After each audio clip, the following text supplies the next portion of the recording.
What up YouTube, Topaz Jace here, and I got a pretty good show lined up for you today, man. First we're going to jump into the news, then we're going to jump into this new album from Chief Keef, then we're going to jump into an article from downloadpads.com, but before then, listen to a brief instrumental from underground producer CFab.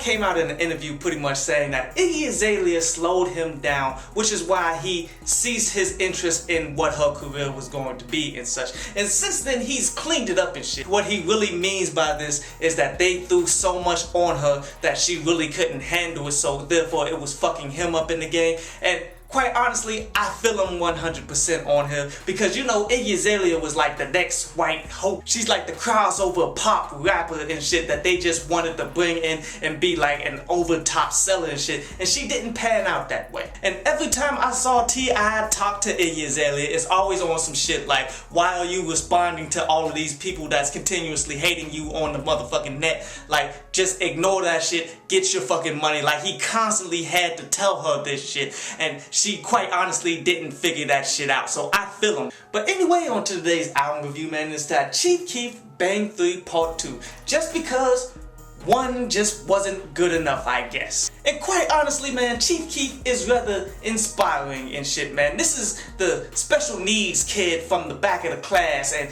always having to ride into the short bus and shit. This guy has become somewhat popular and continuously dropping music that people, I guess, like. I mean, if that ain't inspiring enough to make a damn Disney movie, man, I don't know what the fuck is. And it's damn near difficult, man, to continue to listen to his music and not try to criticize it with a fucking cause, man. Like, I'm almost to the point, like, if you could just rap on beat one time, I may be like, that song is one of the best songs you ever made in your fucking life. And sadly, he can't even fucking deliver that. Now, I will say he did get some decent production from, say, Zaytoven here and there, and from Ace Banks and such, man. He actually got some pretty decent shit, but yet it's all but a waste because he just fucking ruined them all. And quite honestly, that song with Lil B, that era, man, that shit was so terrible. It's almost like they were intentionally trying to make the worst possible song that hip-hop has ever fucking seen type shit.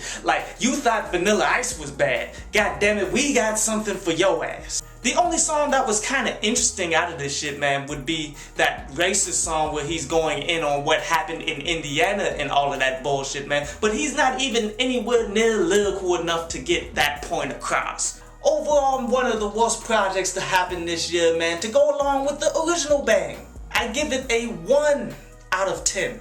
But anyway, on to today's article from downloadpads.com, and today's article is about incriminating yourself on wax, man, because we won't go into just the hood rules here. Like, you never, no matter what it is you do anything and make a record of it if it can be brought back against you. Like, for all my people that watch The Wire, do you remember when Stringer Bell was putting together the damn co-op and one of his lieutenants was taking fucking notes, and he came up to him like, are you taking fucking notes at a criminal organization and shit? Took the paper and ripped that shit the fuck up. That's how you got to be thinking, man, if you're doing any kind of fucking dope. Sadly, too many rappers and drug dealers and all of these people think that nobody's fucking paying attention. Like, anything they post online is just not there anymore after they don't see it on their timeline anymore and shit. While people be watching and seeing as though rappers are getting thrown in jail for crimes they did not fucking commit, that they only fucking rapped about because that's the freedom of speech type shit. You should really not be talking about crime at all these days, dude. I hope you enjoyed the show. You can follow me at Twitter up there, and you can go to downloadpads.com, that's down there, to read today's article.